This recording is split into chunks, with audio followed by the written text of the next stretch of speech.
welcome you all for a very enlightening system of medicine, no touch cure.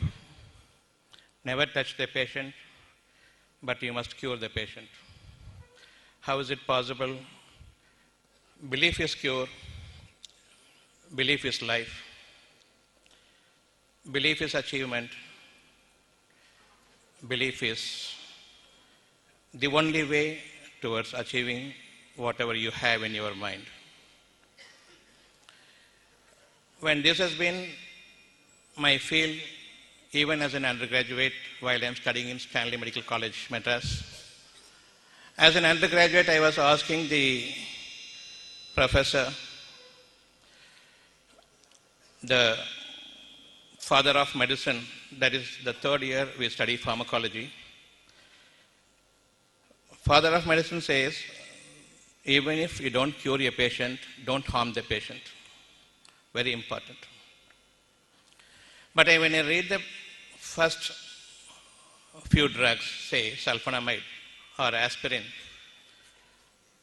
just to cure a few, not to cure, but to relieve a few of the symptoms, a pain or an inflammation, we get at least 19 or 20 side effects. How is it possible? Father of medicine says, if you cannot cure, don't harm the patient, leave him alone. But when it comes to the treatment, just to relieve, not to cure, relieve the pain from a disease, to treat a patient symptomatically, which is very empirical and unscientific. Unless we know the reason behind the disease, the causative factor, it is impossible that as a doctor, medical doctor of modern medicine scientific approach, we can touch even the patient. And empirical and symptomatic treatment is a fake treatment. I was asking my professor told me, there are so many whys in whys in modern medicine for which there is no answer at all. If you want to pass through your examination, don't ask questions, just read it, write it, and get through the examinations. That was the first blow to me that I wanted to be a doctor, but never really I will be a doctor. Even if I get through my examinations, I will never practice the system of medicine forever, not even as a veterinary practice, it is not advisable. That's what I felt. So I wanted to question more and more and more. Then there is a biochemistry.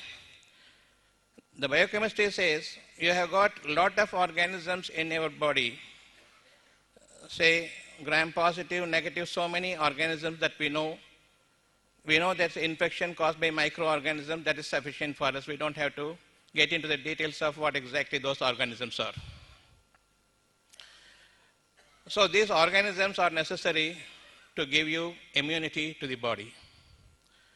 But when it comes to the treatment, we give antibiotics. One is the probiotic. Biotics, microorganisms are essential for your body. The other thing is what we practice is antibiotic, anti to probiotic. We are killing the microorganisms. They say we have to kill the organisms to cure diseases. The infection must be killed with the microorganisms. If I have a sore throat here, then there is a colony of organisms increasing in its number and size and in its virulence also. That means these organisms are biological in nature that gives me the immunity locally where there is a weakness in my body, like vaccine therapy. In vaccine therapy, we are introducing an organism into the body to cure him, to prevent him from suffering a disease that the organism possibly could cause. So this is in whole the essence of vaccination therapy.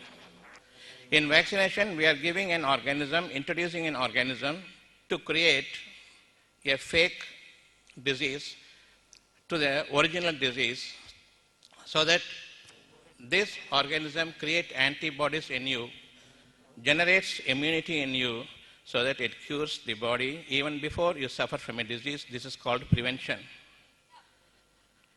When I say posting in my clinical meetings, I always question the doctors, I am a headache, when the clinical meetings are there in Stanley Medical Colleges, because I always question allopathy, disregard allopathy, because it speaks one thing and does the other thing, exactly the opposite. I cannot understand why it does so. So when I am posing questions now, you are giving an organism into the body for vaccination. That organism is alive or killed. It is killed. When I fight an enemy, he must be having the virulence to attack me. Then only I will be gearing up to meet his strength by way of exercise or doing this and that, so that I will gear up to meet his power, the inimical power against me. But when you are killing, when the patient is half dead, when my enemy is half dead, where is the question that I will generate the power? My one finger is sufficient to put him down. I don't have to have the immunity at all. When you kill and then pose him before me, attenuated or killed, its virulence is greatly reduced, so it cannot produce any immunity in me unless it has that force against that force. To meet the force in double, triple, quadruple amounts, I have to fight the enemy.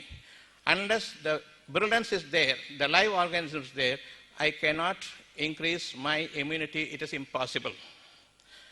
So there is a great fallacy in English system of medicine that any vaccination can prevent a disease from occurring or save a patient from contracting a disease, suffering an illness. It is impossible with vaccination. That is a farce. We shall understand medicine is totally an imaginary subject, a hallucinatory subject. It is said with a vengeance that they want to put down all the systems of medicines available, some 300 to 400 systems of natural medicines available on earth. They want to bring up only allopathy because great money is involved in it. When I come to know of it, there is organism essential for me to create an immunity when I have a sore throat here. This is biological vaccine. 24 hours available biological vaccine. When there is a colony increasing in the number of the organisms, that means my immunity is being strengthened in that part. It is to be respected. Your sore throat must be respected. It should not be removed. And you should not use antibiotics. If you give antibiotics, that means it removes my local immunity. That organism is killed. Another important thing we must understand is this antibiotic, not target-oriented, but from my head to toe, all the organisms are eliminated, making me open for attack very soon, not only here. There's a spread of infection, weakness is caused everywhere because immunity is lost because of the inadvertent use of antibiotics. Antibiotics not target-oriented. When there is an infection here, you must treat an infection here. Again, you should not even remove the colony because it is giving me the immunity that is required for me in that part of my body. So on the one hand, they kill the immunity. On the other hand, they infuse the immunity using a dead material, attenuated or killed bacteria or viruses. Absolutely, it is not going to give you any immunity or power against the disease. This is anybody's common sense. The uncommon sense is prevailing, or common nonsense is prevailing in modern medicine. We must be sensible to understand. You have every ingredient in your mind to apply your mind and see whether it is right or wrong. You don't have to be a doctor for it. A doctor must be in a position to teach you in the most communicable way, in plain words, to make you understand he is a real doctor.